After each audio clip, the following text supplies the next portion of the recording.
10 জায়গাতে সালাম দেওয়া নিষেধ, এই কথাটা মিথ্যা। তার মধ্যে এক জায়গা হচ্ছে যখন খাচ্ছে তখন সালাম দিতে হবে না, এই কথাটা মিথ্যা। আপনারা খাচ্ছেন এই জন্য সালাম দিচ্ছি না, মনে কিছু নিয়েন না। এতগুলি বাক্য চললো আর আসসালামু আলাইকুম চলবে না? কেমন ধর্ম? মুফতি আব্দুর রাজ্জাক সাহেব, আপনি তো খাচ্ছেন সেজন্য সালাম দিলাম না, তো এগুলো তো চলছে কথা, তো সালামটাই চলে না। ফেকার বইয়ে লেখা আছে 14 জায়গাতে সালাম দেওয়া নিষেধ, তার মধ্যে এটাও আছে। পাবনা যাচ্ছি তো এক লোক অজু করছে, আমি সালাম দিয়েছি, তা আমাকে বলছে অজু করার সময় সালাম দেওয়া যায় না। আমি বলছি যে কোথায় আছে?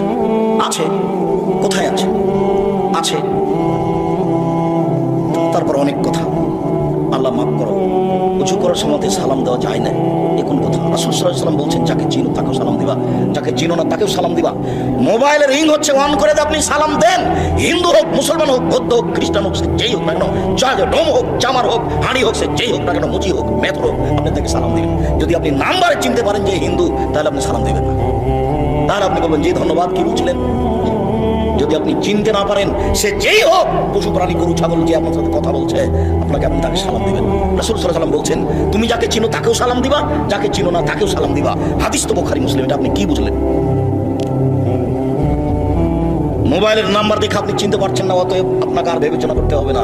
আর আপনাকে তো বলেছি আপনি হ্যালো বলিয়েন না, হ্যালো কুকুরকে বলে। হ্যালো কাকে বলে ডাকে?